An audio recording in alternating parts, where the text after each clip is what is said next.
Hey guys, welcome back to Pistons Talk Podcast. I have a very special first-time guest, Lazarus Jackson, Dean of Pistons Twitter, which I was actually talking to Sean Corp about bringing back the Pistons Twitter Awards. Yeah, I saw Because that, yeah.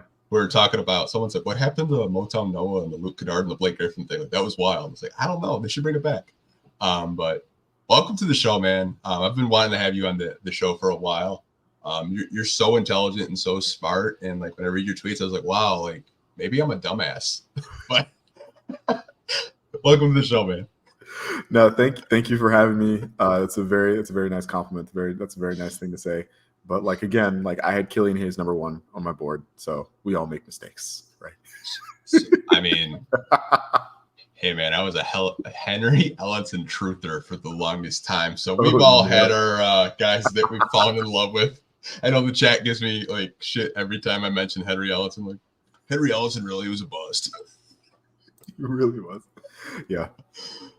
But yeah, some offseason stuff has happened. It definitely has. Before we kind of get into that, I wanted to kind of get your perspective of the draft. What did you kind of think of like Ron Holland and trading up for Bobby Klippman? So I really liked the Holland pick. I was a big fan of Holland going after like doing my like research going into the draft. I thought Holland had the best mix of like upside and impact that the Pistons would be willing to get. I thought that as a long rangy wing with athleticism, I thought he would be the type of player Trajan Langdon and the New Orleans Pelicans have targeted in the draft previously. I did have people tell me that that Langdon like wasn't a fan of Holland. I had those same people be like, I'm just as surprised as you are when they actually made the pick. But I was pretty excited. I don't think that I was like I saw who they were mocked to. Like I didn't really love Buzelis. Obviously, lots of teams were scared about Dalton Connect, who's like currently like lighting up the summer league already. And the only other guy I really thought of in that way was Steph Castle. And obviously I figured he wouldn't be on the board by the time the Pistons made their selection. And so like I'm a big fan. I'm in favor of it. I do think it doesn't cause like roster issues, but like, yeah, him and Asar are duplicative, and figuring out if those two guys can work together and play together will be like paramount in the next coming seasons. But like if you can make it work, like all of a sudden you have these two big wings, like, and that's really seems like the direction of where the league is going. It really does. Like with the draft, I thought like Cody Williams or Ryan was going to be the pick, kind of like given Trajan's like draft history with the Pelicans and liking those big wings. He's like, I don't mean to slander Troy Weaver, but he's like anti Troy Weaver. Like he likes wings and Troy likes bigs. Yeah, like it's so weird to like because we had like no wings last year. It was like Kevin Knox and Isaiah. They brought back Kevin Knox in like November because they needed him, and I was just like, oh my god. But yeah. Wing depth has been an issue for years. For sure. I do like the Bobby Klippman pick too. I saw that he was working with John Starepko yesterday, which was kind of cool. Yeah. I don't know much about him. I generally like don't know much about many second round guys because I don't watch that much college basketball. And when I'm doing like lottery or I'm doing draft prep stuff, it's usually like lottery talents because the Pistons are usually in the lottery. So I'm excited to see what is it Bobby or Bobby? I want to say Bobby because we need a new Toby and Bobby version in 2024. Yeah, so yeah, I'll be excited to watch Bobby in Las Vegas in a couple of days. Actually, it's coming same here. Hopefully the Pistons like do announce their summer league roster because I keep seeing all the other NBA teams like release their roster and like we still don't have like a head coach. Like, is it going to be Jared Jack again? Run it back? Like I don't know. Yeah. I gotta presume with the Bickerstaff hire, they're like in the process of figuring out like who's going to do all that stuff, right? I mean, they got to make a decision pretty soon because their first game is, I believe, the 9th, I want to say, or the 10th. So, I mean, we'll see, man. We'll see. Yeah, gotta speed it up. Well, let's transition over to free agency. So one of the first signings that the Pistons made was Tobias Harris. And I wanted to get kind of your reactions to the signing. Do you think this was a good value signing for the type of contract that they gave him over a 2-year period? I think it's really hard to have a bad 2-year contract. And so do I think that Tobias Harris is worth, $30 million on the open market? Like, probably not. But I do think the Pistons had a glut of cap space, needed to use it on someone. And I think Tobias is a fairly good candidate. He really fits on the roster. We talked about wing depth, right? He obviously adds to that. He's not like a primary ball handler, but as like a second side guy who can generate offense. He's averaged 16 points a game at least for like the last 5 or so years. And so you expect to have like a nice scoring baseline coming from the wing position, which is something they didn't really have last year. And like it is only a 2-year deal, right? Like sure he's overpaid, but I don't think that like his contract is going to really, really like deleterious to the Pistons, like in the long term. Like it's really like, again, it's just really bad to have. It's really hard to have a bad 2-year deal, and he should still be a helpful player, right? I mean, he's been a fairly consistent, fairly durable player. This is something like James has pointed out a bunch. Or James Edwards III at The Athletic has pointed out a bunch that like a lot of Langdon's acquisitions like actually play and don't get injured, which is nice. And yeah, I just think he'll be useful. I think I think the frustration people see is like, people saw obviously he struggled a lot in the playoffs over the years for the Sixers, and that gives a big like negative impression of him to people. But the Pistons don't need him to perform in the playoffs. They need to get to the playoffs. He should help them do that. Yeah, baby steps, you guys, baby steps. Yeah. We'll get there, but I mean, I thought for the contract, I always said like between 15 to 25, I thought was kind of like the range that he could possibly get. I know I saw a lot of people on Twitter overreacting, saying, "Oh, like why did we go after a guy we already had?" Which, to your point, at 16 and 7, durable. Like I pulled up the numbers because it's off season and I have way too much time on my hands. He played 70 games last year. And Joe Harris and Monte Morris combined played 22. And that was a bulk of your cap space last year. Man, Joe Harris was here. Remember that? Yeah. And like, not that, and like they use the bulk of their cap space on not even in Joe Harris and Monte Morris, like guys that you hope can play. Joe Harris in particular was just like so confusing to me because like I thought he looked pretty done the last I had seen him play. But like Tobias is not like, oh, I hope he can play. Tobias is like, oh, like he can start, right? Like we know we're going to be able to rely on this guy for production. And I think that's really valuable for a team that had a lot of uncertainty coming into going through last year. Yeah, I mean, I like the signing. I don't think it's a signing where, I know how Pistons Twitter is. I know how they overreact to like every little thing, but I think it's a good signing. And you kind of need those bigger contracts if you want to attract some of those stars out there, like 26 million, and then you throw a 10 million and a 5 million there. Maybe you can, possibly trade for a max player down the road. You never really know. Yeah, I do think that like a lot of it too is just like people feel like the opportunity cost of spending that money elsewhere is now gone. Pistons only have it's like 20 million in cap space right after the Beasley signing. It's like, oh well, we had 60 million in space, and all we have to show for it is like Tobias Harris, and it's like that I understand like why on its face that's kind of frustrating, but like on the other hand, like I don't know if some of the other names that people were talking about, like Brandon Ingram, Zach LaVine. I think again, like those are longer term commitments, and this Pistons team is still kind of rebuilding. And I don't know if you want to. I don't know if with a new head guy, with a new head coach. I don't know if you want to make a long-term commitment to a Brandon Ingram or Zach LaVine. And that's like the best way to be moving forward with the team. And so I was like, yeah, just having a short deal like gives you flexibility this year and next. And and like, again, Tobias can still play and be consistent and be productive and be healthy. Yeah, I mean, I think that the health part is actually like worth the contract because last year you used the bulk of your cap space on guys that, like you said, Joe Harris was like on a really serious calf injury and it had like no lift whatsoever. Yeah. I mean, I might have more lift and I'm way out of shape and I haven't played basketball in probably 10 years.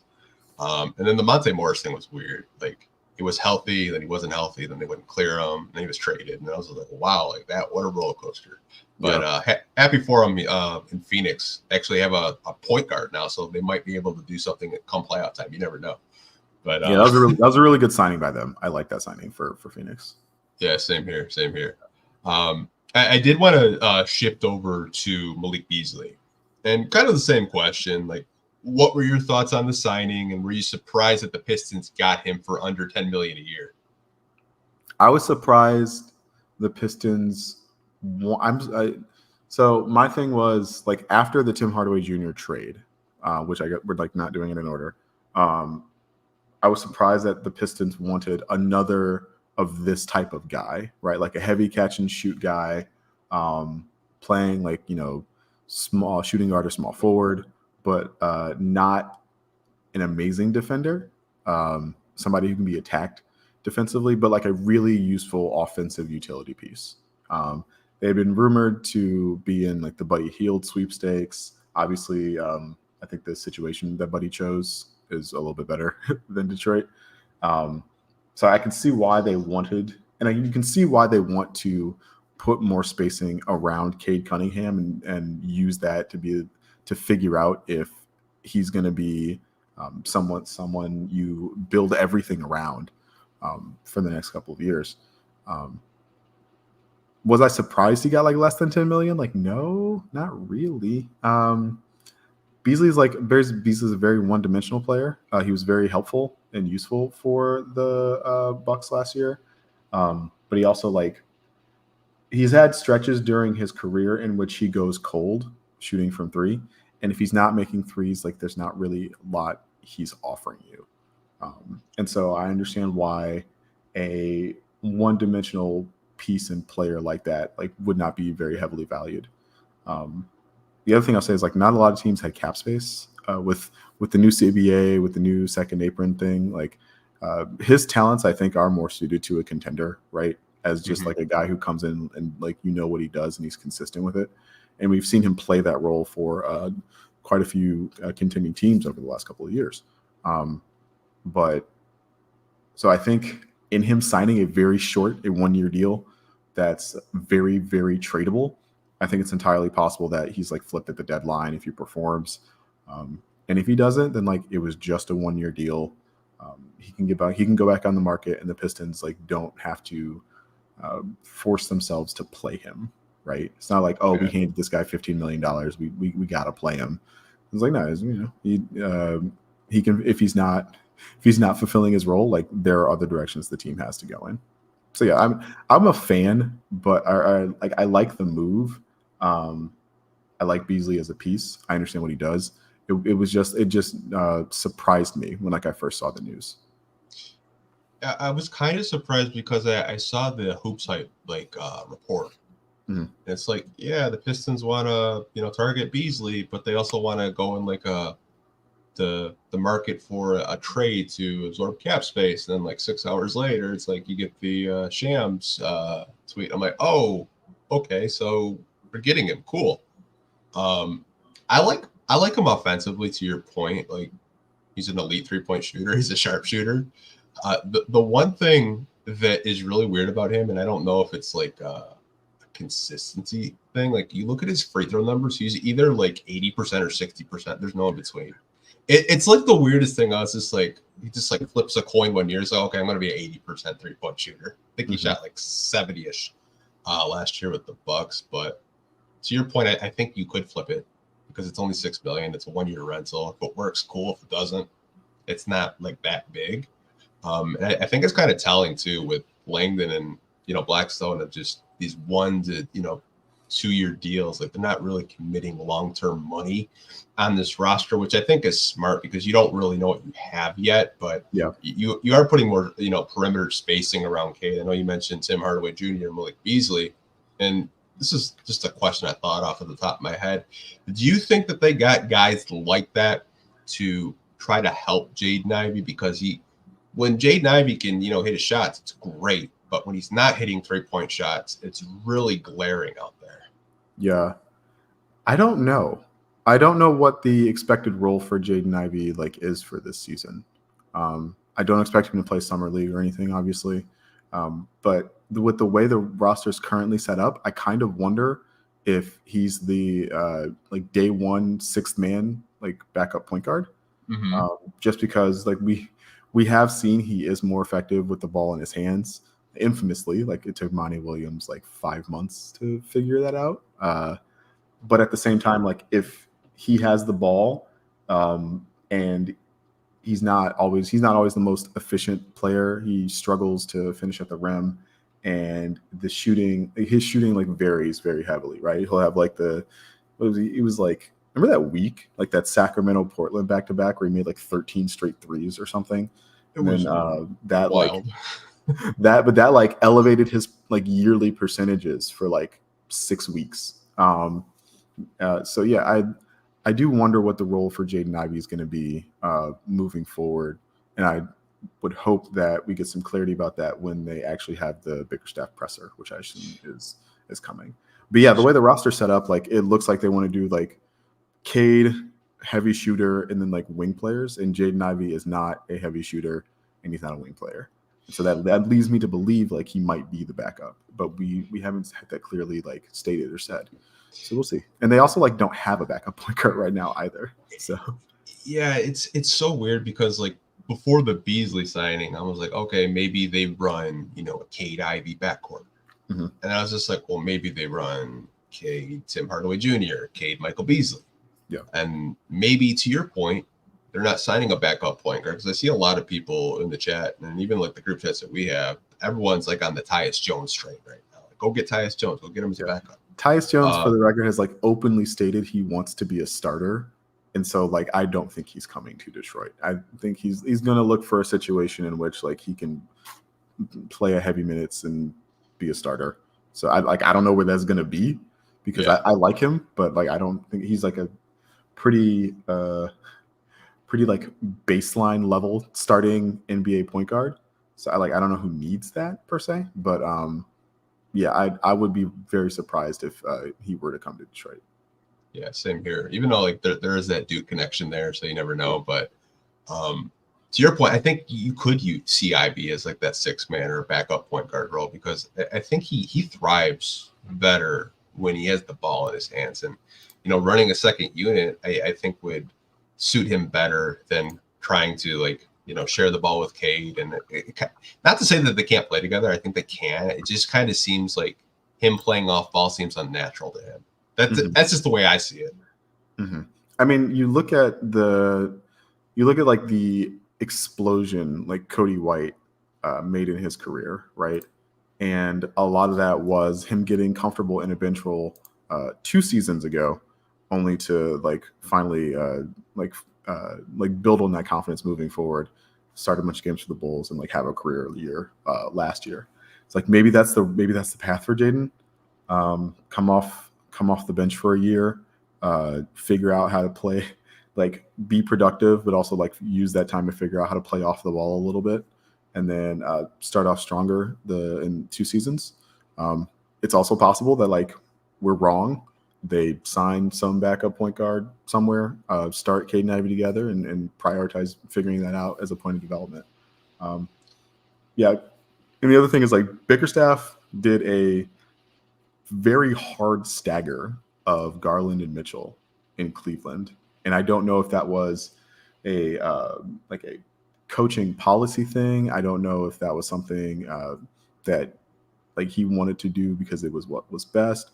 I don't know if that's something he's married to, the 2 bigs that he used in Cleveland, or if it's just this is what the talent we have, this is what we're going to do.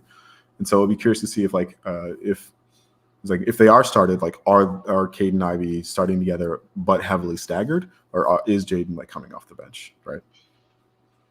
Was he doing that while Rubio was still there too, or was that after he kind of like retired?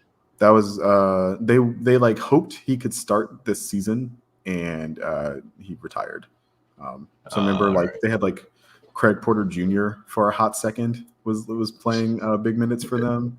But yeah, and then like Garland injured his face and everything, and so they've had a bunch of injuries and stuff in Cleveland. But I do think there was also something where they were planning on doing 2 seasons ago as well. So. I mean, you could stagger them. That could work. That's just kind of like I've been thinking about it. It's like, okay, you got 2 shooting guards, and then you drafted Ivy a couple of seasons ago. Like, you're just going to transition him into a point guard. But I guess we're going to have to wait and see what happens. I mean, free agent. I think today's the last day of free agency, isn't it? Today's you can make stuff official. Okay. Starting yesterday at yesterday night, I think. So. I think that's what helped spur like the DeRozan trade. I've seen the Mikal Bridges trade is official now. So yeah, and obviously you can sign guys like all the way up until the season starts. So we'll see. Yeah, we will see. We have to hear from our sponsors over at Game Time, and then we will be right back, you guys. You guys, I have to tell you about today's sponsor, the Game Time Ticket app. How exciting would it be to attend a Major League Baseball game this summer? Game Time is the authorized ticket marketplace of Major League Baseball, which makes getting tickets faster and easier. Prices on the Game Time app actually go down the closer it gets to the first pitch, with killer last minute deals, all-in prices, views from your seats, and their lowest price guaranteed. Game Time takes the guesswork out of buying MLB tickets. One of my favorite features within this app is the views from your seats feature. This allows you and shows you how close you're getting to the action before you buy your ticket to the event you're trying to go to. If you guys go over, download the Game Time app, create an account, and use the code CLNS, you're going to get $20 off your first purchase. Terms apply.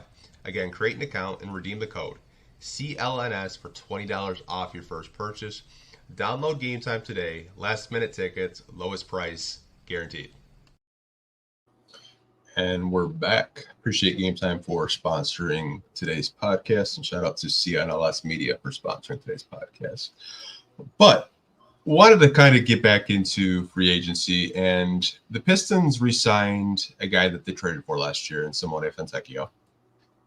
And I kind of wanted to get your take on this. The number seemed kind of low for me, like 2 years for $60 million. I feel like if Troy was here, it would have been like 2 for 35. Yeah, it does seem like the previous regime placed a high priority on Fontecchio and like what he brought to the team, and like I really liked the way he played last year. I really liked the way, like, again, just as like a wing guy who could shoot. That was something the Pistons desperately needed. I was also surprised. I was more surprised by the length of the deal than the number. Simone is obviously an older, like a young, like a rookie or not.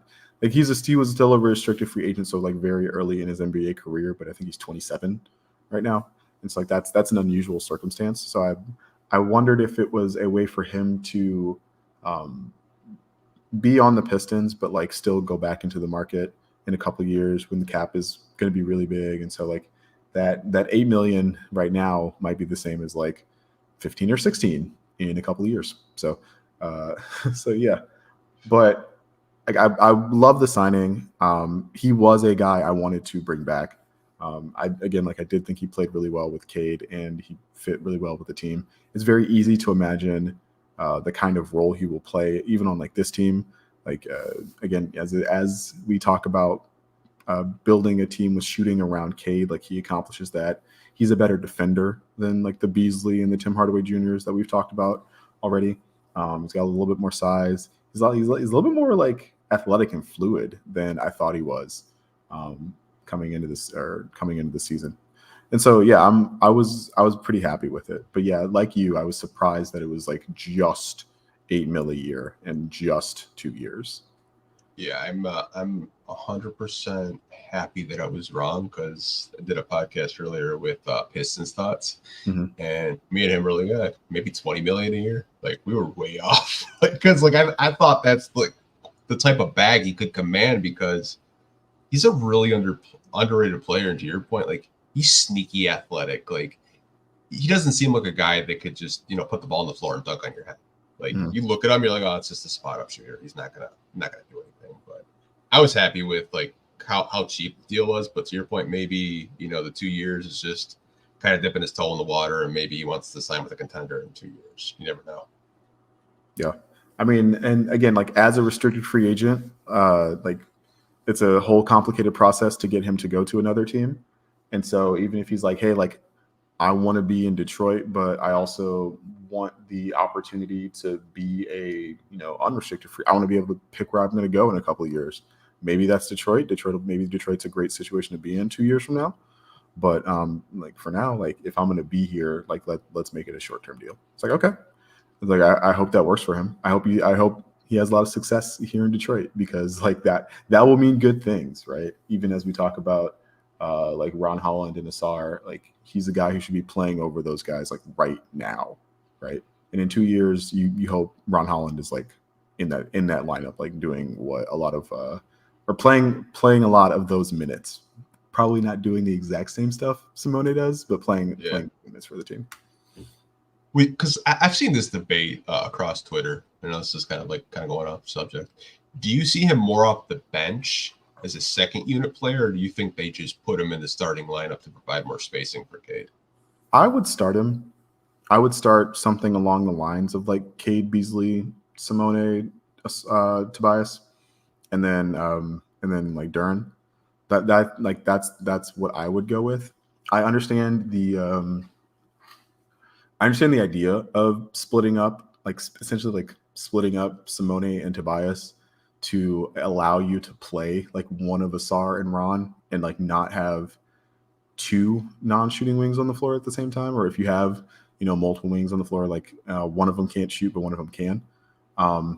But I think if the point again is to just like put as much spacing around Cade as possible, like that to me means playing Simone like with Cade. And I presume like Asar will play. I don't assume like Ron Holland's going to play right away. He's one of the youngest guys in this year's draft. I think he just turned 19. So like I wouldn't be surprised if we don't really see Ron Holland like in the rotation featured heavily until like January or February, right? Yeah, I mean, to your point, I think Asar defensively offers more as of right now. But to your point, maybe they kind of bring Holland off slower because they don't really need him to start like right now. Like he can kind of, watch, learn, go up against second unit guys and just develop that way. Yeah. And I think it's been sink or swim for a lot of the Pistons rookies over the last couple of years, especially as they've been bad. It's like, okay, well, let's run these guys out and see what they got. And I think that was like a little bit of what Monty was trying to do. They're like, hey, like we want you to earn the opportunities and play well enough. They just like didn't have the talent to block some of these guys from playing. But Simone, like Simone right now is a much more complete NBA player than Ron Holland is. Like you expect Ron Holland to get there, but like again, he's 19. He's not going to come for him right away. Malik Beasley is a much more we know what Malik Beasley brings to an offense, and if he's shooting the ball well, it's like that's a dimension we need, perhaps like more than Jaden Ivey's like ball handling, like in the starting lineup, like next to Cade, right? And so it's like there's going to be lots of you can play guys and you can know what they bring, but guys, so the young guys will have to earn their minutes. But it's also these are short-term commitments, right? Like Beasley's here for 1 year, Simone's here for 2 years. It's like there's a clear runway, there's a clear path for guys like Ron Holland to play. It's just like not right away, right? Yeah, which I think is the right approach. Like you don't want to just throw them out in the fire. Kind of like how like you look back to like the 2020 draft when they just like threw like Isaiah Stewart and Killian and all those guys and Sadiq out there and like I guess it's a different philosophy. I guess if you ask coaches, like, because some coaches will just throw them out there and let them develop and learn their mistakes, but other coaches will kind of like have them play. But if you make a mistake, you're like sitting out. Like I vividly remember Van Gundy like ripping out Stanley Johnson every time he missed a defensive assignment. Maybe Bickerstaff could kind of be like a similar type of philosophy in terms of like not developing bad habits, but like mishaps and stuff like that. But we're gonna have to wait and see. Sticking with free agency, and this isn't Pistons related, this is just like free agent related. What was one free agent signing that surprised you the most? That surprised me the most. The DeMar DeRozan saga of him going to Sacramento, that was definitely very surprising. It's not surprising that the Bulls want to be worse. I had forgotten. I was just like reminded they owe their 2025 first to San Antonio. And so it's like you probably want to be able to keep that pick if you can, because this year's draft looks pretty good. And so and I knew DeRozan like wouldn't be a like first off the board like signing, but I did think he would want to go to some place that I think of a little bit more highly in terms of contending than Sacramento. But he seems enthusiastic about it, so that's good. John Hollinger was it Hollinger? Somebody at that had like a nice piece about how this is like a floor raising move for Sacramento rather than like a move that really raises their ceiling. But because the West is so competitive that like they might have needed to raise their floor like just to keep pace with everyone else, and so like in that way it's good for them. And like it cost them really like not that much, like some second round picks, Harrison Barnes, Chris Duarte, who like, man, I remember Sam Vecini was so high on Chris Duarte, and now he's been traded twice, and it's like that guy's just like disappeared into the ether. But yeah, that was the one that really surprised me. Like I thought DeRozan would be headed to the Lakers on a like short term small money deal, just because like again like as another ball handler, like I think he would like that would be really good for them. Or the Clippers, obviously, like Clippers are losing Russ. They signed Chris Dunn to like be the Russ replacement, but Chris Dunn like doesn't generate offense like that. And obviously the Clippers like lost Paul George. And so like they needed another guy who could probably create their own offense a little bit. And so I thought DeRozan would be a good situation for them. Philly obviously had a whole bunch of money, but like they used it all. So I wasn't surprised like DeRozan didn't end up there. And so like you saw some of the other teams he was linked to, right? Like Miami. Like I don't know how he was supposed to get any money to play in Miami. Miami seems kind of stuck right now, unfortunately for them. Like they lost Caleb Martin, which was just huge. Like, wow. Yeah. Yeah. The DeMar DeRozan like protracted sign and trade like saga, I think was the thing that surprised me the most. What about you? What move surprised you the most? Jonas Valanciunas to Washington. And I hate like people are gonna think this is like an anti-Troy Weaver podcast. It's not, but like I was kind of looking like they still have Marvin Bagley, and I believe they signed Rashawn Holmes. They did, yeah. And like Jonas Valanciunas. So I think the Rashawn Holmes thing was like they were doing like everybody there was doing each other a favor somehow. Like he had a player option and they basically just like gave him another year like based off of the player option. It was like, okay, cool, I guess. But yeah, that was Troy Weaver does like centers. But like they drafted Sarr, and part of the reason it seemed to be reported that part of the reason like Sarr like really didn't want to go to Atlanta was because like he wanted to be on the ball more and he didn't want to be like a center right away. He thinks of himself more as like one of these like new age fours. And now he doesn't have to be, right? They got lots of centers for him to play next to, which is like, okay, good for him. Like if that's the development mode like he wants to follow, like they set up the team to do that. It's like that's good. Yeah, like I didn't think JV was going to go for as cheap as he went, but I was really surprised when I saw Washington. I was like, really? Washington? I mean, like they did like start Marvin Bagley, right? And like we know pretty intimately that Marvin Bagley is not like a like baseline level starting NBA center. He's a below average starting NBA center. So they did probably need somebody in that role. And you know, if you're not going to get Hardenstein, you're not going to get Claxton. Like JV was the next guy off the board. They got him at good money, like you mentioned. So it's like it kind of works. It kind of works. But yeah, we don't have to justify Troy Weaver's actions anymore. That is a little bit of a relief. No, I mean, I found the old clip because it was like during COVID when like reporters couldn't be there. It was like via Zoom. He's like, "Oh yeah, I love bigs," and I was just like that clip started getting retweeted out like during free agency. I was like, "Oh god," I said, "Why do I have +20 on Twitter right now?" I was just like, "Oh, they found it." I was like, "Oh wow." That and the Najee Marshall signing with Dallas. I was just like, "Damn!" Like Dallas had a good offseason. Yeah, they really did. To be fair, I liked Clay was very up and down for the Warriors last year. Part of the reason he's not in Golden State anymore, and it does kind of seem like they promised him he would start. And there's a non-zero chance that like Najee Marshall like helps you win a little bit more than Clay right now. So I'll be curious to see how that plays out. But yeah, Dallas had between like last year's trade deadline and this offseason, like yeah, Dallas has had a really nice run over the last couple months.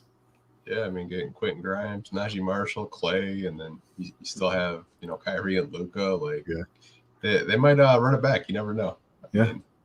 I was disappointed that Quentin Grimes like didn't want to be here. I thought this would have been a good opportunity for him to like really show what he had this year and then like get paid in restricted free agency next year.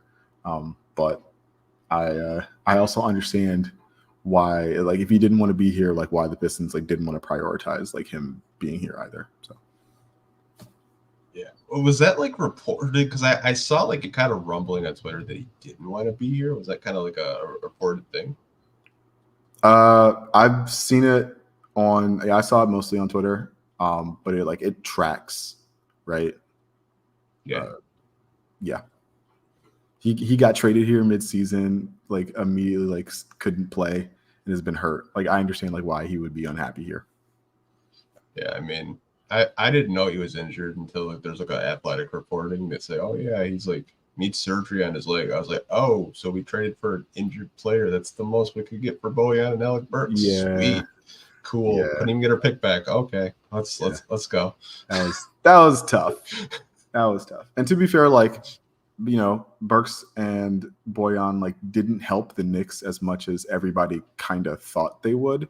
And it does kind of seem like Troy Weaver like missed an opportunity 2 seasons ago to trade Bojan at like the height of his asking price.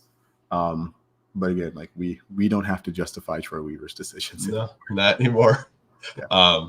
I think Tim Hardaway Jr. will surprise people because I think it seems like every time the Pistons trade for someone, they just have like career numbers. Would not surprise me if he just had career numbers whatsoever because he's going to have way more opportunities here than he did in Dallas. Yeah. He if he can stay healthy, because that's been the other thing with Tim Hardaway. Like he's been a little brittle. But like if he can play, he will get up some threes and he will make a bunch of them. And the Pistons needed guys who could do that. Yeah, I mean, we might take 43s a game this season. We got the shooters to do it. Finally, yeah. Oh man, that's really funny, honestly. Just kind of like reflecting back. One of the questions I did want to ask you was there a free agent target that you wanted the Pistons to target and they missed the boat on it? I still think they need a rim protecting center. Mm-hmm. Once the numbers, like Nick Claxton at like $25 million was like a pretty poorly kept secret. And with the like new legal tampering period for your own free agents, like I'm not surprised to see him come back to Brooklyn. I thought they might want to tear it down a little bit more thoroughly, but I also see how having a guy like Nick Claxton makes you like baseline competent on defense, which is good for like developing like young guys. And then obviously Isaiah Hartenstein was the other like big name center on the market. He got a lot of money from OKC, and so that's more money than like I would have been prepared to give him if I were Trajan Langdon. And B, Oklahoma City is a much better basketball situation than Detroit, and so it totally makes sense like why he wouldn't come here. And so yeah, I still want the Pistons to try and get some sort of rim protection, but like now I'm thinking like very much on the cheap, now it's like, hey, is like Nerlens Noel kind of hated it here, but like, would he want to come back? Like, who are some I know the Spurs let go of Dominic Barlow, made him an unrestricted free agent. He's not really a rim protector, but that's always kind of a guy. That's always a guy I've kind of liked. I'll be curious to see what bigs they bring into summer league. Like maybe one of those guys really pops, and they'll able to move forward with that. But yeah, I still wanted the Pistons to go after some form of rim protection that could play in case, like, again, like we talked about making guys earn minutes. I think Jalen Duren is like absolutely there offensively. He's already like eclipsed what I thought he would be capable of this early in his career on offense. But after the ankle injuries and especially like late in the year on defense, it just seemed like he wasn't giving his best effort. And so I would want, and like that had a huge trickle down effect on the rest of the defense. And so if at all possible, like it'd be nice to have a guy who could close the games for the Pistons on defense that wasn't like 6'8", 6'9" like Isaiah Stewart is. Yeah, I don't know why I thought of him, probably because I covered the G League game. I was like, oh, what's John St. Porter doing? I was like, oh, wait, never mind. Oh, yeah, that's right. Yeah, that guy. Under federal indictment. Yeah. Yeah. I mean, he was actually pretty good in the Cruz, but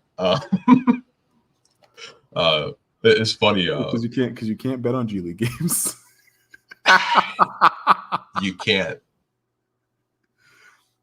Maybe that's why he was doing so well in the G League. He wanted to get out so he could get called out. But that's hilarious. I didn't even think about that.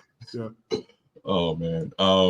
Yeah, to your point, I do think we need a rim protection center, a veteran center, if you will. Nerlens Noel thing, I actually have a funny story because an assistant coach actually reached out to me about him, which was like wild. Never talked to this coach before, and he was like on Casey's staff for like several years. He's like, yeah, he's like, Nerlens just didn't want to be here. He's just like, Casey called him to come into a game, and he ordered Wingstop in the back, and he was eating chicken wings in the back, and he would not come out to check into the game. He's like, yeah, man, he was a bum. He didn't want to be here. I was like, bro, that's wild.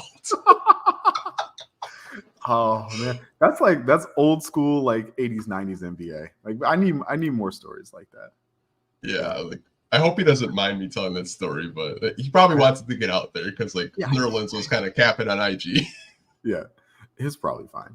But yeah, like even like I'm looking at the list of free agent centers now, and it's like it's kind of rough when you're looking at like the guaranteed rim protection like department. Like JaVale McGee is going to be 37 and is like maybe the most like classic rim protector guy available still. Moses Brown is huge. He's like very tall. He's a deterrent, but I don't know if he has like the timing and positioning down to actually like be a what you would like think of as like a rim protector. So like yeah, like really like striking out on Claxton and Harden, or not even like striking out, because again like why those guys signed elsewhere like makes a lot of sense. But like not being able to go into the season with like that base kind of covered does make me a little nervous. I know a lot of people in the chat right now are saying Paul Reed because he did get waived, which I think makes a lot of sense if you want to go that route. Yeah, Paul Reed's not really a rim protector, but like as a like good, useful third big to have, like I wouldn't mind it for sure. He's a good player. Yeah, I thought they were really going to go after Xavier Tillman. I thought like that was just a all the Boston guys were like, yeah, this is great. I'm coming back. Yeah. Honestly, man, I would have loved to have him, kind of like an under the radar guy, but maybe they go the trade route. Maybe you call Atlanta, see what they want for Capella, or maybe. And maybe they do still have a like very suspiciously sized Capella amount of cap space left.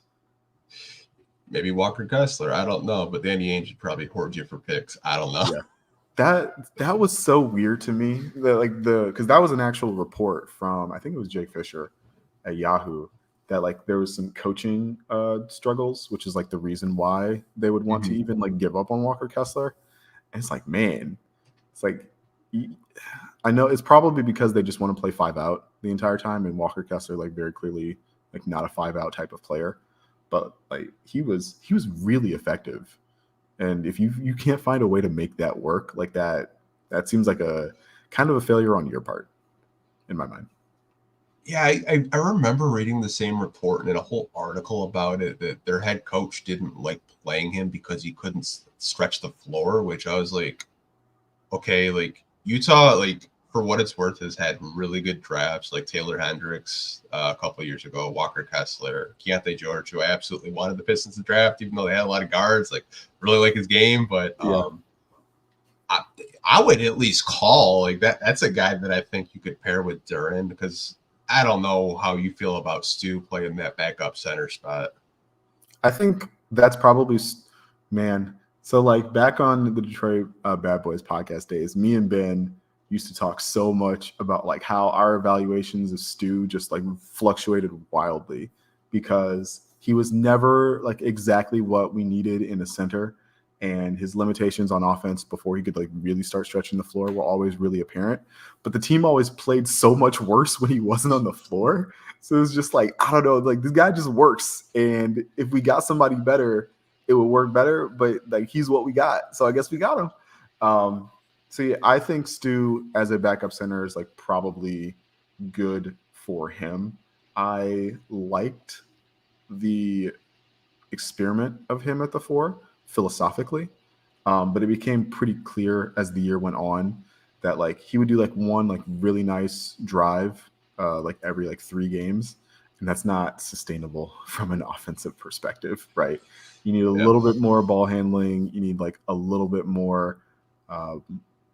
Stu can shoot. Teams didn't guard him like he would shoot, and so you need someone teams guard like a shooter out there at the 4. And so his that just kind of again like added to the spacing problems. But I think Stu is a very good player. Again, like the Pistons play well when Stu's on the floor. He's just very funky, for lack of a better word. Yeah, I was talking with Czar about this, Arik, and he's like, they just focus on him shooting threes, and that's the only thing he does when he could kind of, bang down low in the post a little bit. And I was just like, yeah, so I don't know if you could play him full time as a backup center and get away with it like every game, like every night. Like to your point, I think they need to get like a rim protection center, and I kind of think that the trade market is probably the only way they do it. And I looked at teams today. It's just like I just came up with like Capella, maybe Wendell Carter from the Magic. I don't know what they're doing there, but yeah, I've heard Wendell Carter is going to be a Pelican. Like I've seen a bunch of reports about like the Pelicans having very heavy interest in him, and the Magic like brought back 3 of their centers, and so it's like, okay, yeah, maybe they don't really want Wendell Carter Jr. either. So yeah. Yeah, well, I was a really big Khalil Ware fan. Like during the pre-draft evaluation, I was just like, maybe you go get him, and he had a monster game today. Yeah, I saw it. Yeah, so I was just like, wow. But yeah, well, we're gonna have to wait and see, man. Like free agency, I thought was kind of underwhelming, but as the week progressed, it kind of picked up on the Rosen stuff. I was just like, oh wow, where did that come from? Like, got people reporting out that like some radio station in Michigan said, oh yeah, the Pistons are interested in Lonzo Ball and Zach LaVine. They're trying to get them both. I'm like, what did you hear that from? Like, yeah, it's like, can Lonzo play? It's like that's a legitimate question. Like I haven't seen Lonzo like run on an NBA court in 2 years. So like if you want to trade for that guy, like you might want to figure that out first, right? The Bulls are such a weird team. Like their roster makes no sense. I will say, like after the Tim Hardaway Jr. and Beasley like acquisitions, like you would see why LaVine is just like a way, way, way better version of that type of player. Yeah, would fit on this team. But again, like I spoke before, that's a big money long-term commitment when you don't know exactly what you have on this team. And so like if you trade for him, like he brings stability in some areas, but like you also like you can't adjust off of that, right? Like I'm pretty sure like if you trade for Zach LaVine, like he's going to be here for like at least another 2 years. And so yeah, I don't know how you feel about that. Probably like makes you feel better or worse about like actually acquiring Zach LaVine. But I will say, like, if you gave me like, it's like if it's Tim Hardaway Jr. at 16 million or Zach LaVine at 40 million, like I know which guy I would rather have, and it's Zach LaVine. So yeah, I mean, then like Cade's extension, then you would have like 45 million a Cade, and then like 46, 48 million a Zach, and then it's just like, okay, so 8 seed, let's go. Yeah. Playoff push. Yeah. That's what it reminded me of a little bit, but I like Zach as a player. It's just the contract makes him just like really undesirable for me, anyways. Yeah, I agree 100%. I did have a question because I did see your tweet about Malik Beasley and kind of like defense. So kind of given like where the Pistons use their money in free agency, do you think fans should be concerned with the defense this upcoming season? Absolutely. Just like looking at the personnel, again, like Simone is a like good team defender, but like what game was, I think that was against the Clippers. They like had him guarding Kawhi, and I was like, oh no, like this is still not it. Tobias Harris, similarly, like big frame, big body, like again, like not an elite level defender. We just got done talking about the need for them to add rim protection. And then again, like if you any of Ivy or Beasley or Tim Hardaway Jr. starting, like that's going to be a weakness defensively. And so like, yeah, I absolutely think the Pistons fans should be concerned with how the defense like plays out this season. But like I was talking to my friends about this, not even on social media. This is like my group chat guys. And what they reminded me is like the Pistons are like trying to find regular season success, and offense wins in the regular season, right? Without the defense wins in the playoffs, again, because like with a more focused scouting department and, you play the same opponent multiple times, you get more familiar with like what people are trying to do offensively. So what you can accomplish defensively like matters more. But like during the NBA season, you're playing 3 games a week, you're flying across the country, like guys get hot. There's not as much, like you instill defensive principles, but there's not really time to like drill down and focus on like what teams are like specifically trying to execute. It's really noticeable when you see someone like give that effort on a defensive level, or like when you see like a coaching staff like make a defensive like strategy adjustment like during a regular season game. And so like, yeah, if the Pistons want to win more, like just being good on offense as like trying to be like pretty good on offense is a good way to get them to win more games, right? Which is the stated and like unstated goal of the season, right? Like maybe they make the play-in, they probably don't make the play-in. It's like, but we are not winning like less than 20 games, right? Like that seems to be the goal of this offseason. So like kind of before the Pacers got Pascal, where they would just like score 130 but give up 140. Like they're like, we're cool if you guys can't keep up with us offensively, but we're just gonna score. We're not even gonna play defense. You kind of think like that's the philosophy they're trying to go with. Yeah, I don't think they'll play stylistically like the Pacers. I don't think they'll play that fast, but I think of it more like the Hawks, right? Okay. It's like we have this really great pick and roll level creator. It's like we are going to try to outscore you on a night to night basis, and we're going to let our guy like beat your guy, pretty much doing what he likes to do and building a team around him. Obviously, the Hawks didn't really have a lot of success doing that this year, but they have had success doing it in the past, right? So we'll see. Yeah, I mean, we'll see if they keep Trae Young. It's kind of just a weird situation with they trading. They traded DeJounte. I think they're gonna keep Trae. That's just such a weird situation. Like drafting Ricochet, and then I don't know, man. I thought they were gonna trade that pick, honestly. I don't like it. I think it would have been really nice for Atlanta to be like, yeah, we'll trade you the number 1 pick, San Antonio, for like not even 4 and 8, but like our picks like back, like or like, hey, we'll trade you DeJounte Murray to get our picks back because you need a point guard. But yeah, it really just seems like Atlanta's in the spot where it's like, all right, we got DeJounte Murray out of here. We've got some more wings. We're gonna try and find some of the magic we had a couple seasons ago, like just putting the ball in Trae's hands and letting him cook. And then that way the pick we give to the Spurs won't be the first overall pick, right? It'll be like somewhere in the teens. And it's like I can see how they think that might work. the Eastern Conference in particular is like not very strong. If you're not the Hornets or the Pistons or the Wizards. And so I can easily see a scenario in which the Hawks are like, yeah, we can be the 7th seed. Like, why not? And like, it could totally work. Yeah, I mean, that trade for DeJounte Murray, when I saw like what they got back, I was like, that was really underwhelming. I thought he would have went for way more. It seemed like so like Dyson Daniels can actually play. Yeah, right? He's a good player. Is like is a little bit of like the OJ Anunoby thing, where it's like I think they wanted again if you're trying to win games, I think Atlanta wanted guys who could play a little bit more than it wanted like 5 first-round picks or whatever, right? Yeah. I mean, unless you got a defender to high Trae Young with, because but again, like they're gonna just like we score 145, you score 140, and we win, right? Like that's how it's gonna go. Honestly, I know we were talking about wins, and I think this is the perfect segment to transition into. So I was looking at the Las Vegas win totals, and they have the Pistons set at 28.5 wins. Are you taking the under or the over? I would probably go under.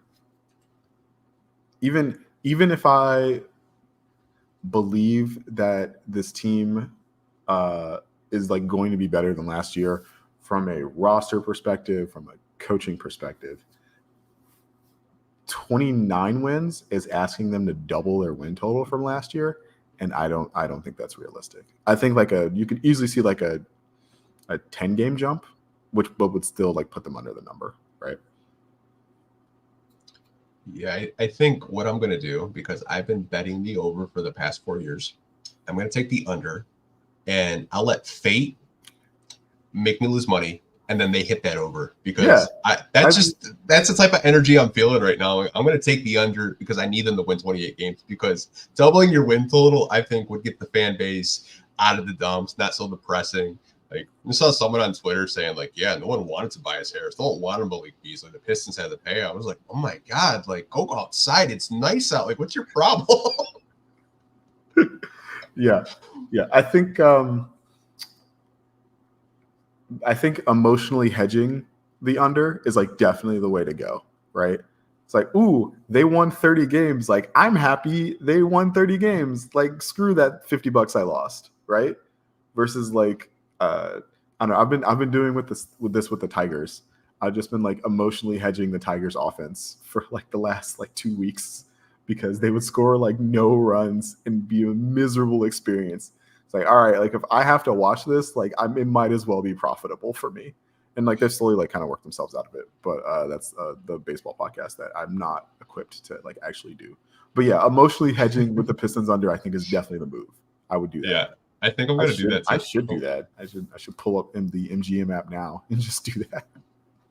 Yeah, I mean, I had to search. This was like I think VegasOdds.com, because like the only thing you bet on is like championship odds right now, which I was just like, okay, like 28.5. I'm going to take the over on that, and or the under, I should say, because I kind of want to get that negative juju out of the air, and I want the Pistons to be around that, because if they double their win total, man, like I think the fans would just be extremely happy with the direction they're going in.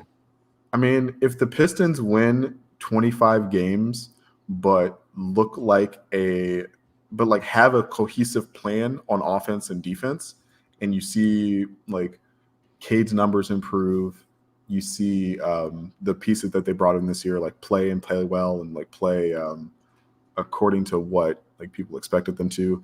If you see like a more clearly defined role for Jaden Ivey, whether that's starting, whether that's off the bench, like if you see concrete improvements in things but still only win like 25 games, I think people will be happy, right? It's just a lot of last season was just like, what are they doing? What are they doing? What are they doing? And it's like, oh, the game's over and they lost. And so it's just like, yeah, that's not fun. Losing and looking like you have no plan is definitely not the move. I was texting with one of my buddies in my group chat, and he's like, you know why they won 14 games last year? I was like, no, why? He's like, they brought back the teal. I tried telling you, that jersey is cursed. Yeah. You went from 17 to 14. You thought I was kidding. That jersey is so cursed. Like, I told you, that that teal curse is real. I was like, you know what? I think you're right, man. Like, they look cool, but maybe we should bring them back for a while. Yeah. My hope is that like we don't have another black alternate, right? Like I like black alternates like philosophically. The Ravens and the Lions black alternates are great. The Eagles that also have a black alternate, that's great. But like the Pistons between I forget what the names for the stupid jerseys are, but like the black with the like red and blue lacing stripes, and then the Bad Boys jerseys, and then they had the from like the Andre Blake era, they had the black jerseys with like the chrome racing stripes down the middle that were like also supposed to be a Bad Boys tribute. It's just like I'm burnt out on black jerseys. Can we just get like some nice red, white, and blue jerseys that like don't make me want to throw up, please? I honestly or the like grays, stupid grays. Oh, I hate the grays so much. The chrome KCPs were puke. They were so bad. No, the grays, but the grays with like the blue lettering with like the red tracing. Oh yeah. I hate those. I thought you were talking about like the chrome ones. I absolutely hated the chrome ones. They were so bad. I kind of like the chrome ones, but like the chrome ones were a lot cooler when they wore them less, right? Yeah, man. Kind of wish they would bring back the red ones. It was like before they brought back the teal, it was like a red, and then I kind of had a little bit of teal, like the little lightning bolts. Like those were actually pretty cool. The Cade rookie year reds, like I like those. I like those. Those were pretty nice. Yeah, we'll see what Big Sean is cooking up this year, but hey, you never know. Might have some restrictions. I really liked the St. Cecilia jerseys. The Verner's jerseys, loved them. Bring those back. Like I know for like basket or from like businessy perspective, like licensing stuff, they like can't run those uniforms back. But like I really liked those. Those were great. I think they should change the rule. Like they should go by like jersey sale. Like if they sell a lot of them, like let them like still wear them on the court. It's basically what they did with like the Miami Vice uniforms. It's like these are hot. Like we're gonna keep making them. What did I see this week? Hornets fans were losing their shit. It was like a LaMelo Ball email for his new Pumas, and it says LaMelo to Miami, and all Hornets fans thought he was getting traded to Miami, but they were like Miami Vice themed, like LaMelo Ball shoes, and like Hornets Twitter's like, what the hell? Is he getting traded? Like, what is this, Puma? That's awesome. And, for some reason, I have a lot of Hornets Twitter followers, probably because I talk a lot of shit about the Hornets, but like, I like what they're doing. I did see that I tweeted out that clip of like Charles Lee like running a practice. It's like, oh man, like maybe he would have been a good head coach choice. Like shit, maybe we blew that one. Honestly, man, like it'll be interesting to see. I'd keep an eye on Charlotte to see how they do. I know like coaching wise, they've kind of had a revolving door with like Steve Clifford coming back because Kenny Atkinson, no thanks, and then Borrego going back to New Orleans. But it'll be interesting to see. I think Charles Lee's going to be a good coach in this league. Yeah, I hope so too. So speaking of coaches, I don't know if you saw this, Dwayne Casey. I wanted to get your kind of your opinion on this. What are your thoughts about him turning down assistants jobs? So he was a Bulls assistant job under Donovan, and then the Lakers job under JJ Redick. I think it was I think that was a Hoops Hype report where it was a Hoops Hype report. It's like the Lakers are looking for obviously like experienced guys who have head coach experience to back up JJ, who doesn't have head coach experience. And it's like Alvin Gentry and Dwayne Casey like both love being in the front office and like not having to coach every day anymore. It was like, yeah, like I get it. Both those guys are very experienced, been in the league a long time. Like you obviously like want them in the building contributing like decision making, but like they're old, man. Like I understand like coaching day to day is like a grind. Like I understand like not wanting to do that and just wanting to contribute at a level you're comfortable with and a level that you've earned doing like a 30-year career in the NBA, right?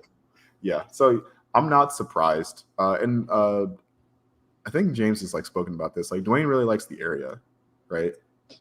He's grown to really like Detroit. Again, like he didn't have to take a front office job like when they fired him or when they I guess technically they like elevated him to the front office. Like they didn't have to do that. It seems like his opinion is still valued. And so, yeah, I understand why he would stay around. Like the Lakers got two guys who I'm like, ooh, I don't know how that's gonna go. And Scott Brooks and Nate McMillan. Like Nate McMillan's been run out of like town by his players like 3 different times. So it's like, hey man, like we're gonna see. It's funny because his son Jamel is the coach of that's the right. Crews. Yeah, that's right. I forgot about that. And I kept seeing Nate at Crews games on the sideline. I was like, is he coaching the Crews right now? Like, what's going on? Like, but I think Jamel had his firstborn child. I think that's why Nate was in town so much. But Jamel did I know it's like completely off topic. He did a hell of a job coaching that Crews team. Taking over for DJ Baker, but yeah, I'm moving to Detroit in the not too distant future. I'm pretty excited to like come to some Crews games. Right, like that seems like a really cool thing to do, like on a random Wednesday, right? Just like show up, watch the basketball, and like be in it because G League arenas are pretty small. Yeah, I think on Thursdays they had like it was like a $2 like $2 beers, $2 hot dogs on Thursdays. Hell yeah! And I was just like, I went to one of them. I was like, bro, like that was the best damn hot dog I've ever had at Wayne State. Like, let's go. And then like they're like it's just a fun experience, honestly. Like I like going to Crews games and Pistons games, but it's cool you're moving back to the city, man. I think you'll enjoy it. It's a lot of fun. Yeah, I'm excited. I'm looking forward to it. But like I'm also like I wasn't shocked that Dwayne Casey like turned down assistant jobs. Like for who? For what? Like why? Yeah, I mean, the one time I met him when he was still the coach, and when I tell you this man almost broke my hand shaking it, he almost broke it, Laz. Like his grip on his handshake. Like I know he's up there in age, man, but I swear he could probably like kick some people's ass in the chat. Like I'm not even like exaggerating. He almost broke my damn hand. I was like, damn. Yeah, man. Casey's a basketball lifer, man. Yeah, he really is. I see him walking in Birmingham when I used to work at Woodward Sports. I would see him like walking in Birmingham like from time to time. Like I'd run into him and Ronnie Magruder like all the time. Just like Rodney was like so like Rodney just like shoe shopping the entire time he was in Detroit. He had like his hoodie up and it's like 90 degrees with sweatpants. I was like, oh, that man's got to be baked. Like there's no way. Rodney was a cool guy though. He always took the time to like just like take a picture or talk. And he's like, oh yeah, man, we're gonna make the playoffs this year. I'm like, yeah. He's like, yeah. I'm like, okay, let's go. So I have one more segment, and it's another coaching question. I thought this would be a fun question. It's about JB Bickerstaff. So I want to know which player do you think will benefit the most under JB? This is a really, really good question. I haven't thought about it like this, but this is a really, really good question. So what we know about JB is that I think he's a guy who's always done a good job of getting his teams to play like a high level of like a baseline like good NBA basketball. I know he kind of got. I personally feel like he kind of got a little unfairly maligned in Cleveland. Part of that was the it seemed like a situation like Donovan Mitchell like was kind of just sick of listening to him. It's like that happens, right? But that doesn't make him a bad coach. He kept that team afloat. Like when Garland got hurt, when Mitchell got hurt, when Allen got hurt, when Mobley got hurt, they still managed to play like a competent brand of basketball like every night. And I think he should be like really commended for that. He also like after the Beeline thing, which was like 6 years ago at this point, it was wild. He helped build that team into like almost a 50-win team and a team that people were slightly like disappointed they didn't make it farther in the playoffs. And so he built it to a team that had expectations, which is a good place for I think the Pistons to eventually be in like 3 to 4 years. And so I think he's a good coach. I know it was like a little bit of a surprise to everyone like when he was announced. And I know like I had friends like texting me and being like, wait, I thought we were getting Borrego. Like what happened? Like why? Or like, why isn't Sean Sweeney like a thing?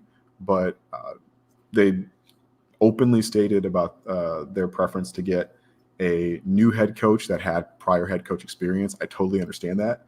And I think that like JB can still operate as a good like developmental head coach while also like helping them be better and like win more games and do some tactical stuff.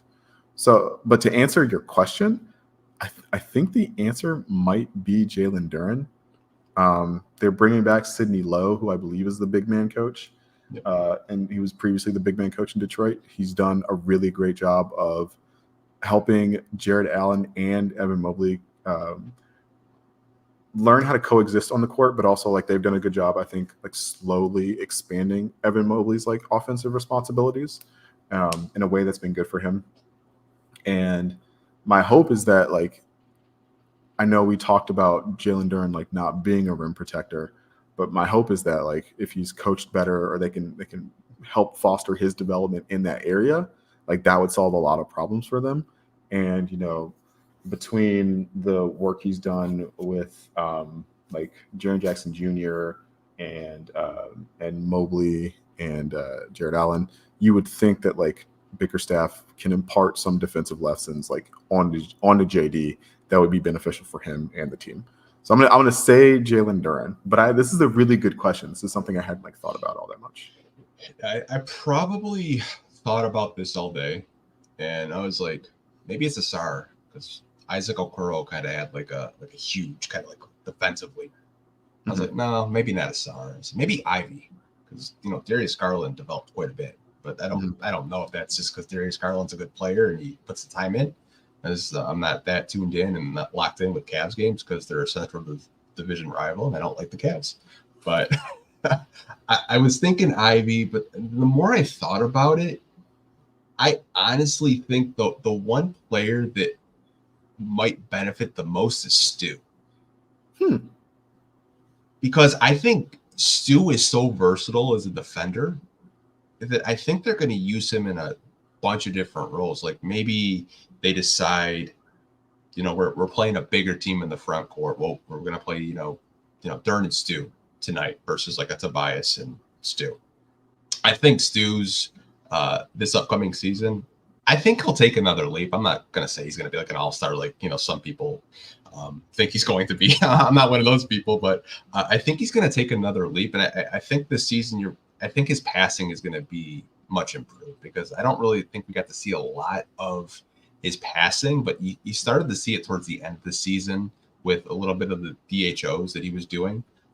For me, I think it's going to be Stu, but to your point, I think what you said, it wouldn't surprise me at all either. Yeah, no, that would be cool too. Yeah, I do wonder about like what Stu's role is going to be for this team. Like again, I think he's going to be the backup center, but I would be really curious to see like how he'll be used offensively.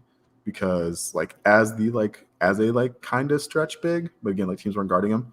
Like I think that there's an opportunity to pair him with like an Asar or Aran to have lineups where Asar or Ron is like the only non-shooter in a bench lineup in a way that I think would be good for them.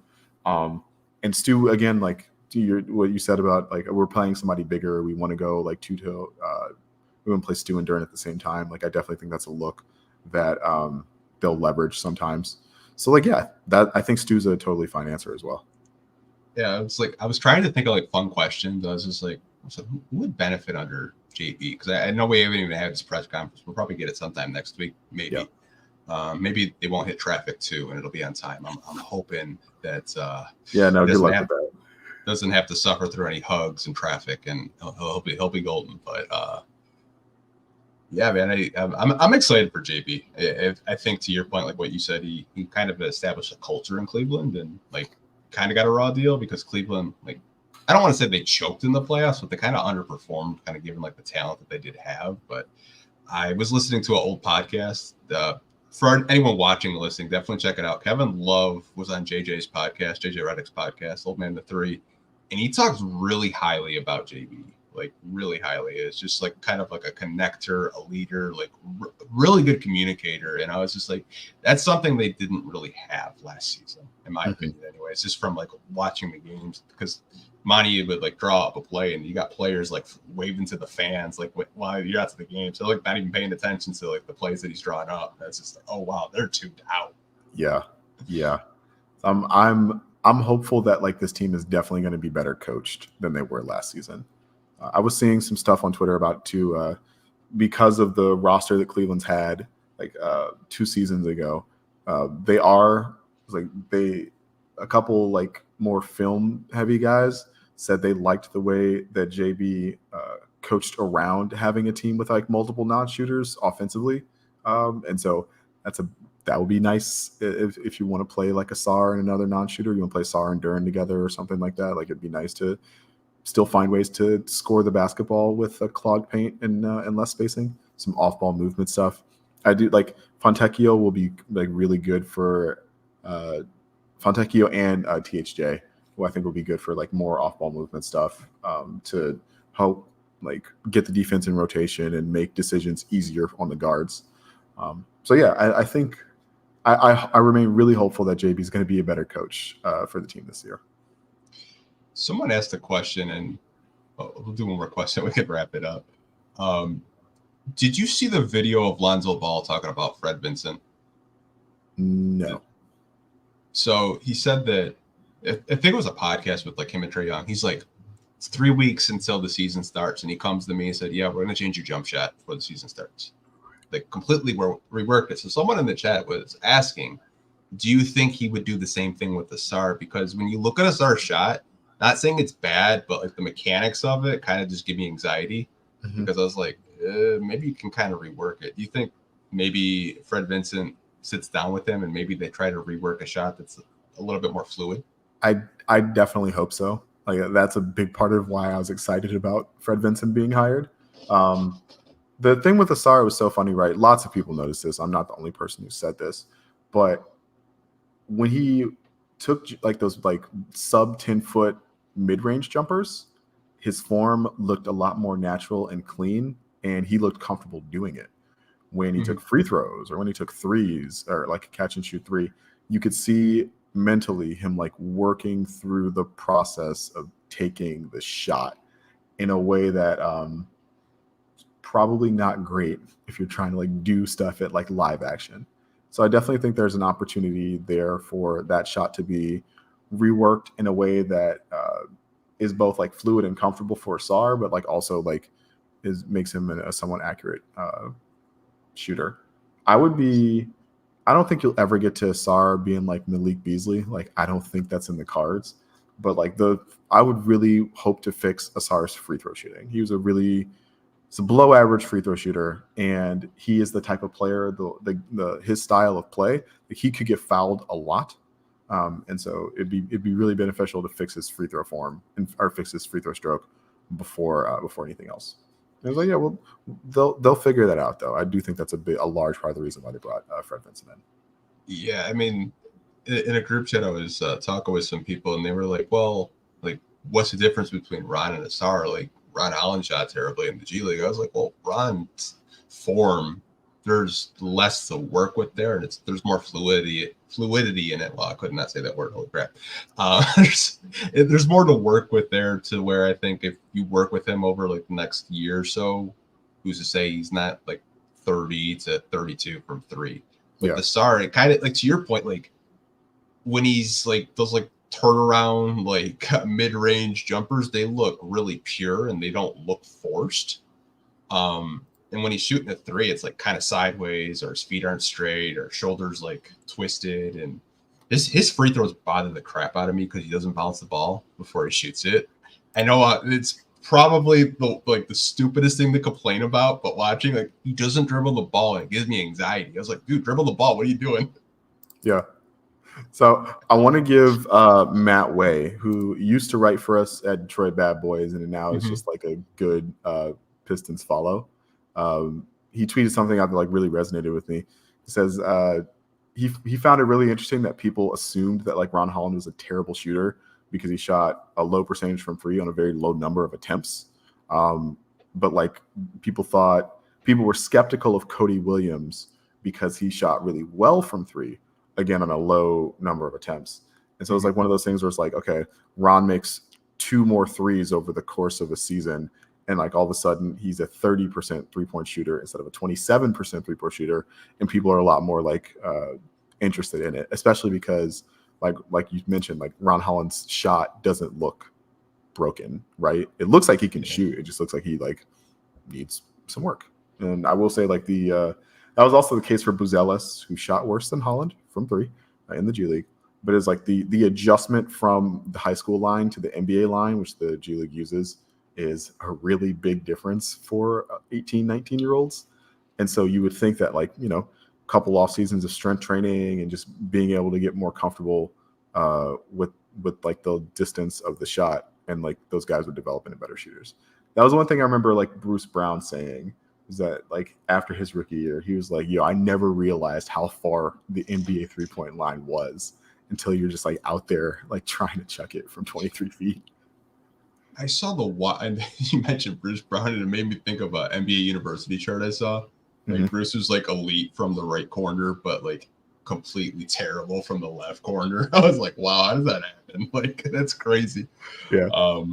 But yeah, to your point, like I think it's a fair point with like Collins. Like I think when you watch his jump shot, there's more to work with there, and it's a little bit more fluid. With the SARS, I think, you know, from a good 5 to 10 feet, it's natural. Anything, you know, past that, it seems like he's really has to like put his chest or his shoulder into it to even like hit the rim. But towards the end of the year, I think he was shooting like close to 28% from three before he had to sit out with blood clots. So, you know, he was developing.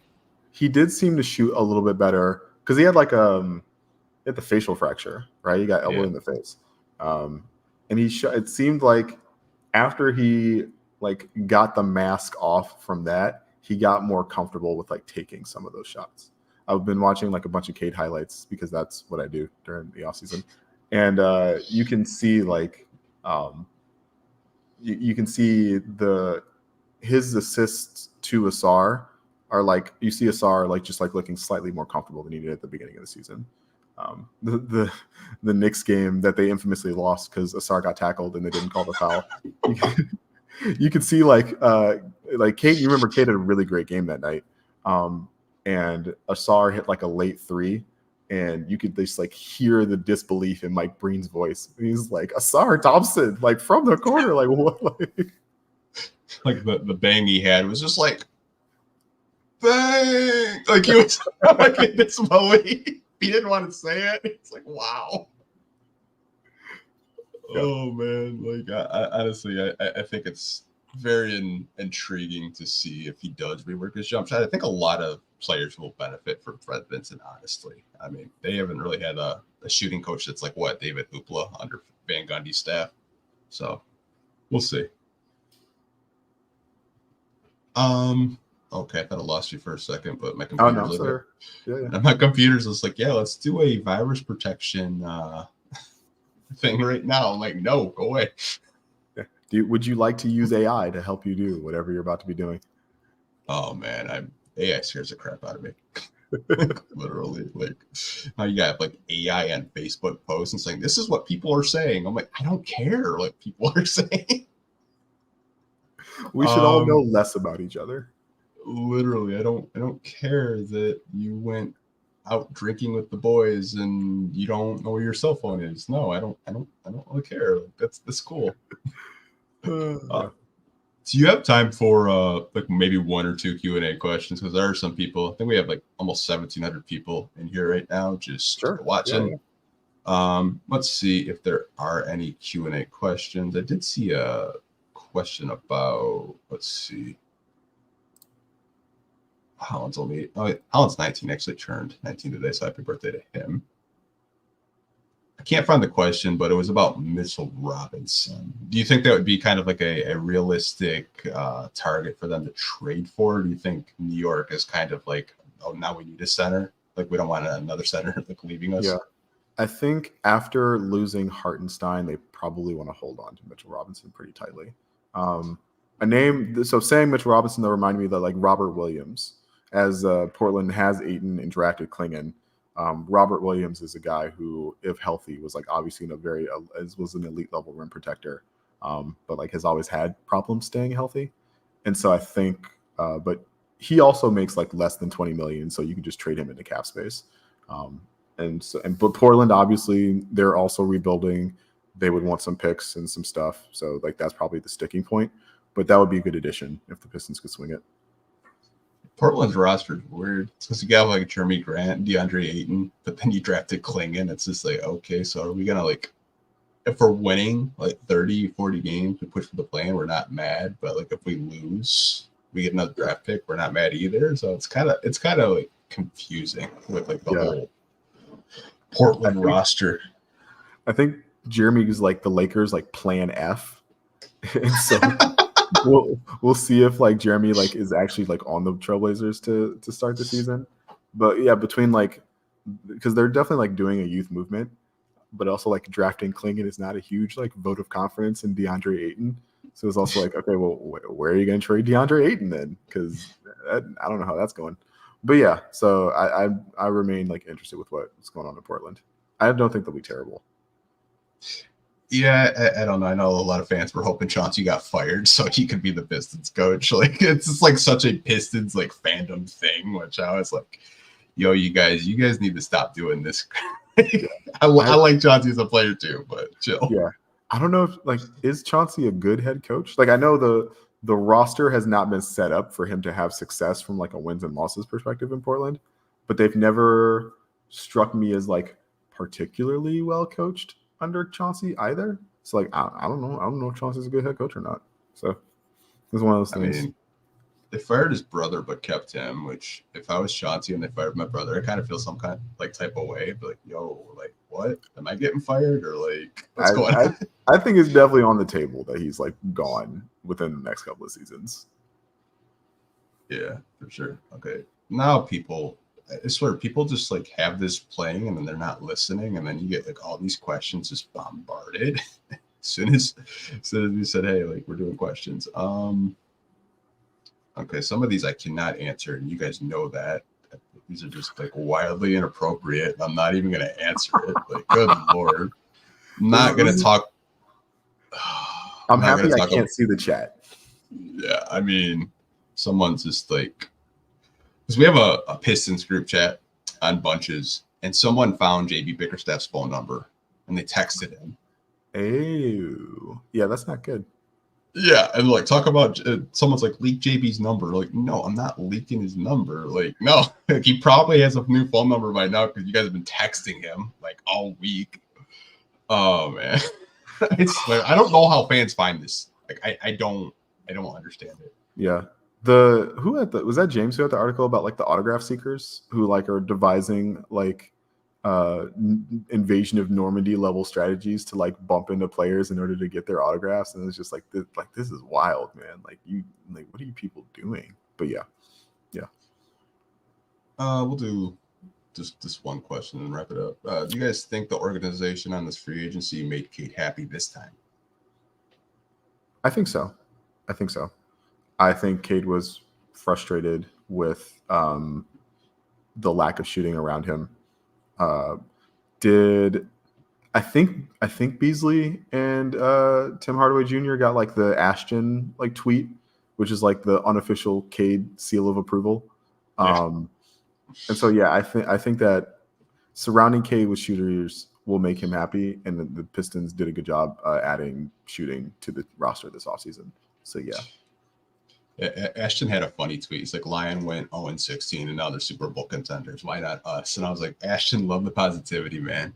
Sometimes he will be in here from time to time, which always throws me off. Like his family is so tapped into Detroit that I absolutely love it. Like my old podcast host, Lance Caparosi, he had said something, and like Ashton's cousins is like, oh, that's how it is. You guys are suckers. I was like, oh damn, what? It's like, damn, I didn't say it. Yeah. I do really like that like Cade seems to understand the responsibility of like being the number one overall pick and like how he's supposed to like lead a team out of the wilderness. And you could just see like obviously everybody's got the memes and stuff, but like I think last year was like probably pretty hard on him, right? And so obviously now that a lot of the people who were responsible for last year are gone, like I do think that there's you come into things with a sense of optimism, right? Things are is like you can hope things are going to be better, but they're damn sure going to be different, right? Yeah, I mean, at least there's more floor spacers. I mean, at least you're not like saying like, "Hey, Cade, Killian Hayes is going to play shooting guard versus Jaden Ivey, and we think it's going to work this time. We think this is the year." Like, he had this stretch he had a 1 month stretch where he shot like average from three. So we think this is going to work this time. I mean, he's like, all right. But to your point, I never saw like Cade crying memes so much. I mean, I saw the memes last year where people were making him fat, like this time of year, where he went to Turks or whatever, or some Caribbean island, and they made him like all fat to the point where like he had to like get on social media and say, "Yo, y'all crazy, y'all crazy." What the hell? Yeah. Yeah, Steven Silos has to be gone. Yeah, I'm not like someone asked, like, what about Steven Silos? Yeah, I'm pretty sure he's gone. Yeah, there'd be very little reason for like Bickerstaff to keep him around. Someone said everyone blames Monty, but if you look at Steven Silos' track record, he's been on the worst teams in NBA history. He's the real culprit. It's like Rocket fans were like legit being like, "Yo, Steven Silas is the worst head coach. It was like the worst coach I've ever seen in my entire life." And it's just like I didn't know. I don't know. I've never paid attention to any of his teams, so I don't understand like how he engenders like that level of like fan hatred. It's like, but I also like I can't argue with the results. Like, yeah, he's been on a bunch of bad teams. I don't know. Like, what is he doing? What is he not doing? Like, I don't know. When I watched the bench, he was always smiling when we were down by 40. And like one of my friends is like, "Why is that motherfucker smiling? We're down 40." I was like, "I don't know, man. He's got a job. Like, he's happy." Like, I don't know. Maybe that's it, right? Like maybe you need a guy who is like a little bit more of an ass kicker, and like that's what it is.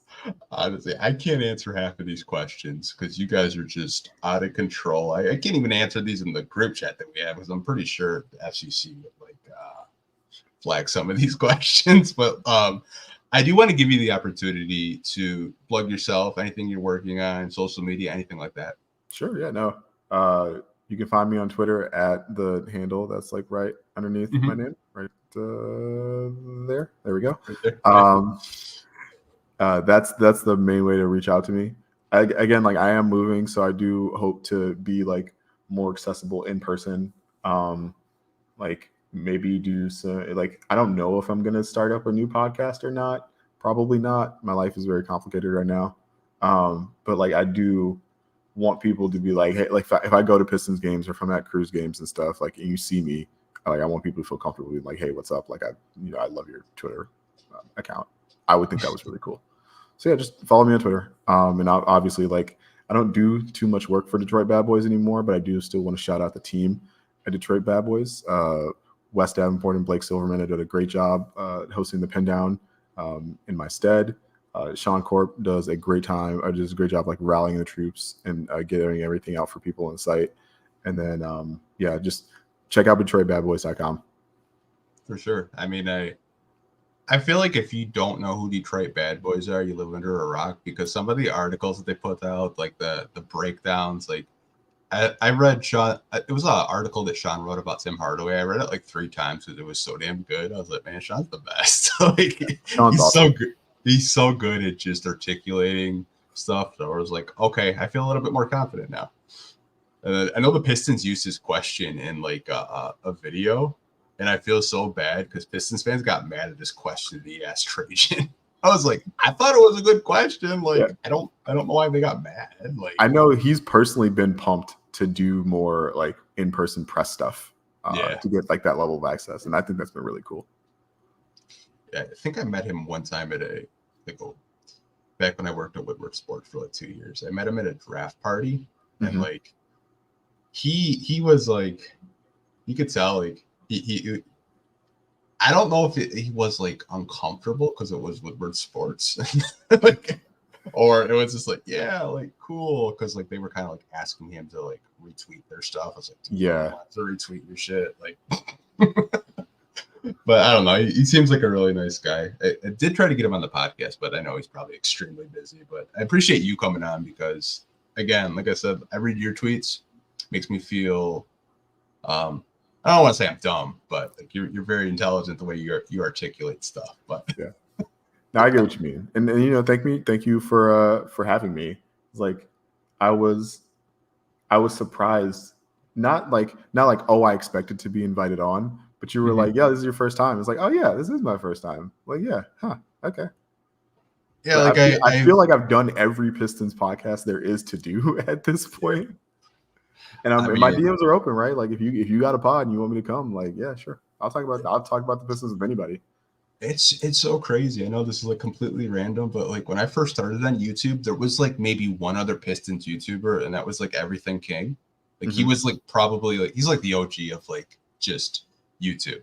Now everyone has like a podcast, like a visual podcast now on YouTube.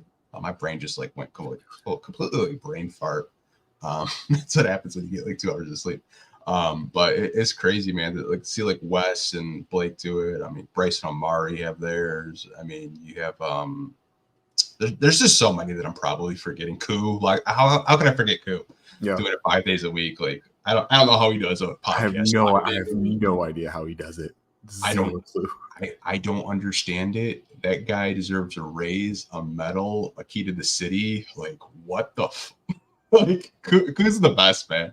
But we do have your Twitter down below. I have it linked so people can just straight follow you, and I'll put it on the podcast side too, and later on Instagram if you have one. If not, it's all good. I'll just link it to Twitter. But do appreciate you coming on and making the time. I really do appreciate it. No, again, thanks for having me. All right, you guys. We'll see you next week. Take care. Peace.